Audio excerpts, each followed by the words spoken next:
All right, so y'all, there's something significant about the dream state. Okay, heavy emphasis on the dream state. All right, okay, y'all. So there's somebody cooking up something in regards to a love contract, or in regard to an organic love situation.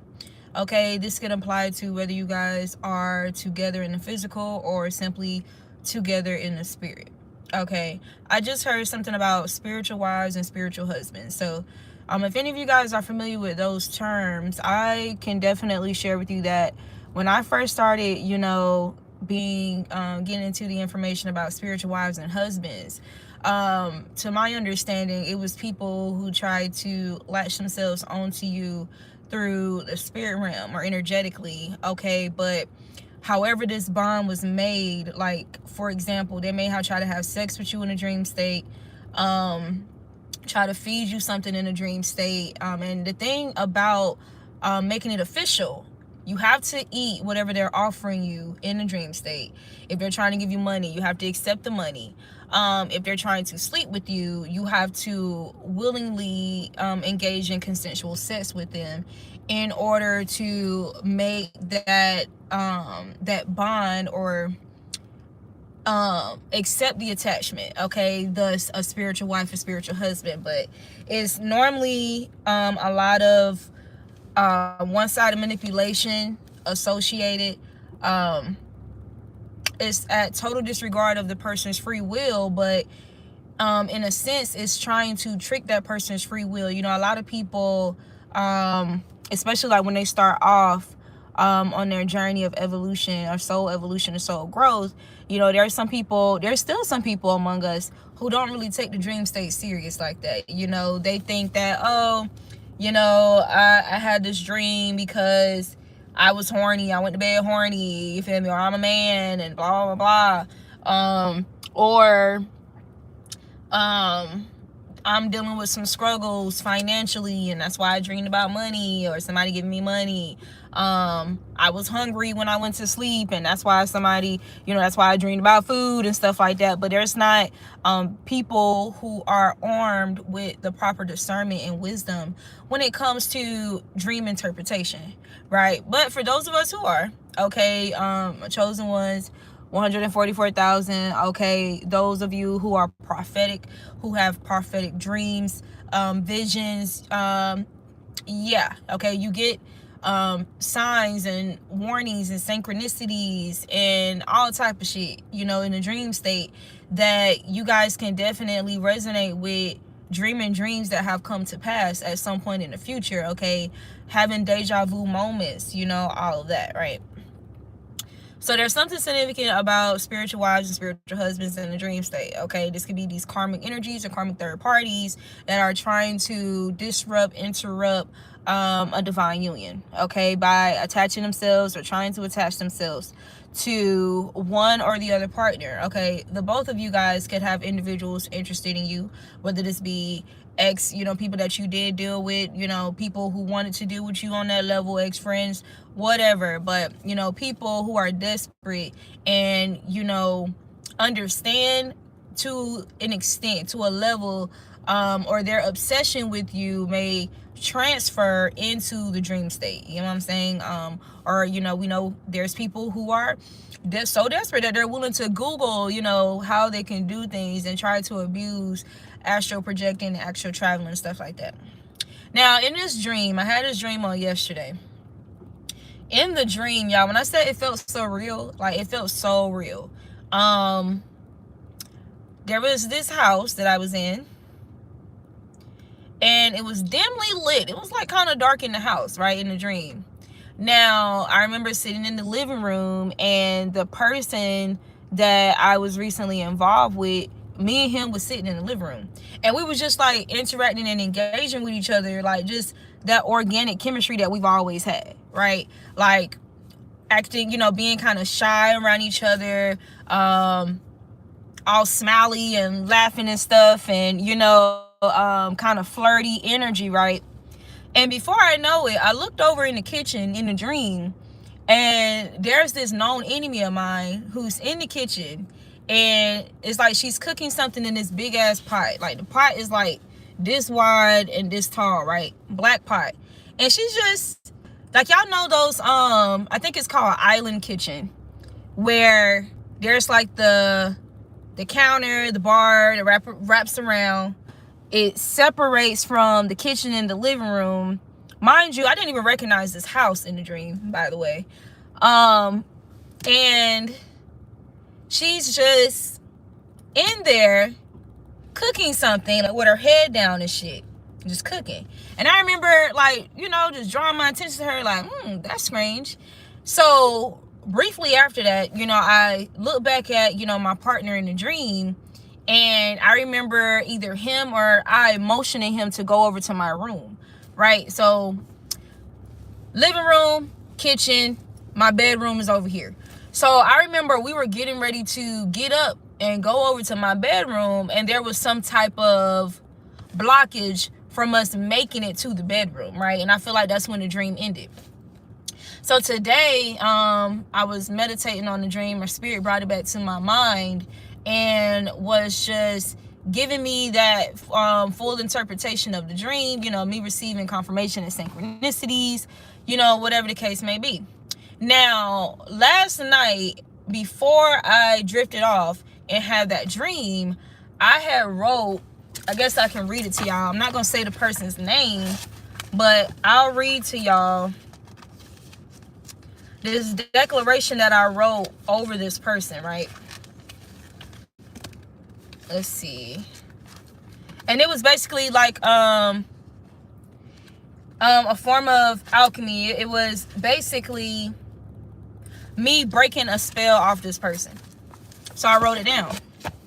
I put, I dismantle in total annihilation any and all love spells, charm spells, glamour spells placed upon such and such.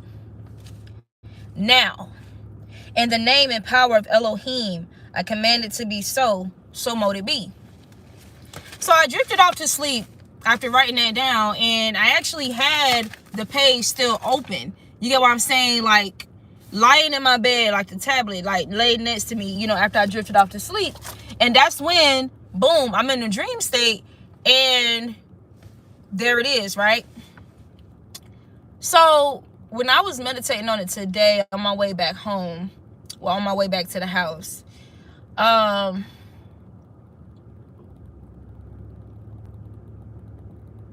I was meditating on it, Spirit told me that the person that was in the kitchen cooking, right, cooking up some type of spell, okay, which in a dream state, if you have a dream and it's dark in the dream, that's how you know there could be some dark magic going on, something going on in secret in the dark. It's supposed to be hidden, right? That's why it's dark in the dream. She's in the kitchen cooking up something while I'm in here with a person that, you know, I love, right? And this is a known enemy.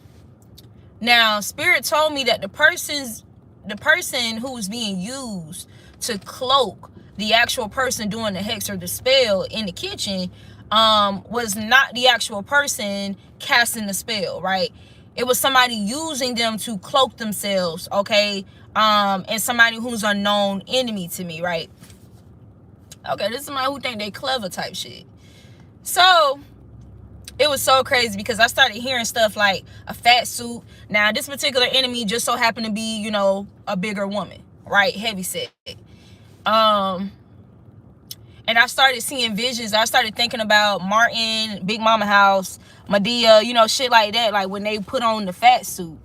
And I remember, I want to say earlier yesterday, I came across a short of somebody mentioning, somebody did a social experiment wearing a fat suit just to see how people would treat them differently and stuff like that. So now Spirit just connecting the dots for me, right, of the dream. So I'm like, okay, because why would this person be focused on trying to, you know, conjure up some type of spell or witchcraft or dark magic on me and this guy that this known enemy doesn't know anything about this guy for real, right? So I'm like, okay, bet. All right, somebody's using her to masquerade themselves. Cool. Now, the fact that me and him, like, we're in this organic, bubbly chemistry, flirty energy, and I'm gesturing him over to go over to my room because I noticed this weird ass bitch in the kitchen. You know what I'm saying? So I'm like, let's move over here. Like, let's just go to my room, you know, somewhere that's more, you feel me, like more safe, secure for us, right? And when we was about to go to the room, we were stopped. The dream ended before we made it to my bedroom, right?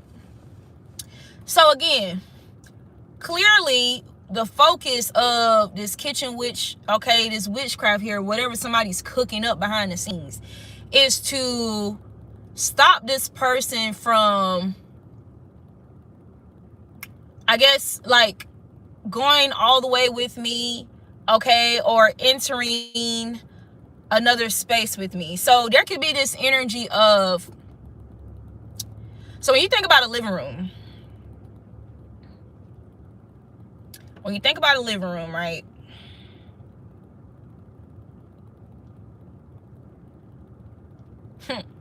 A living room is more like a public area. Yes, you're inside of a house. It's just you two. So there's privacy, but there's not privacy.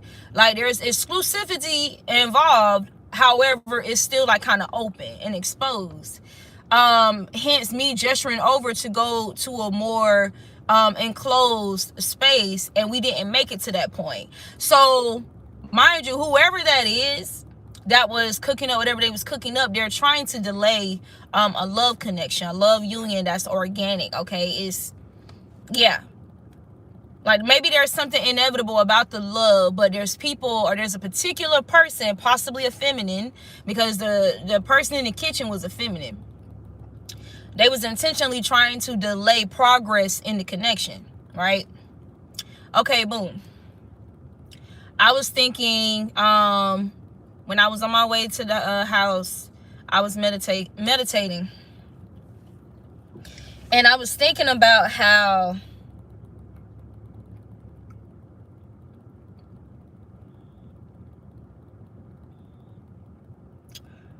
do I want to put this?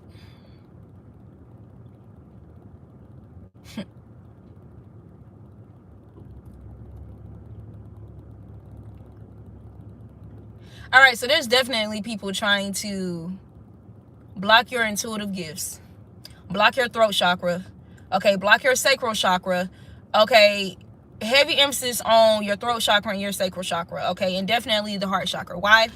So I was guided to purchase these particular candles, okay, iron candles, candles that focus on the chakras. So I have to do it like kind of intuitively guided. So a few days ago, I was burning a blue candle. Didn't write anything on it. It was just more so, okay, whatever is going on with the throat chakra, y'all know what to do, spirit team. If there's any attacks sent this way, okay, sent my way in regards to my throat chakra, or anybody connected to me that needs to communicate something to me, anybody lying on me in any type of way, y'all know what to do, okay? Do what you do.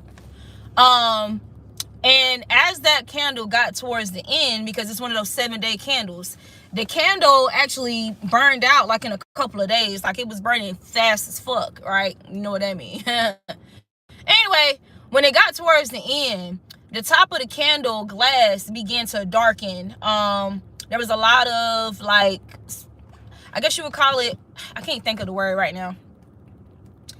I can't think of the word. I'm just gonna say like smudge, like I'm just gonna say that.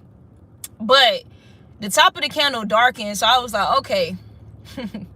So they're still trying to cloak a truth here.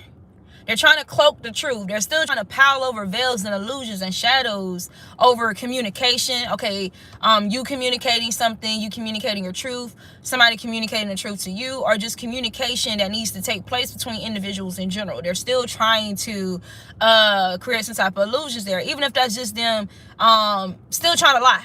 Okay, trying to keep up and maintain a lie. Now, I have confirmation on somebody desperately trying to keep up a lie, an illusion, even though things are not working out, okay, with those lies. It's not panning out how they're hoping it to be. Why? So let's talk about these known enemies that are in proximity to me. There could have been some type of argument.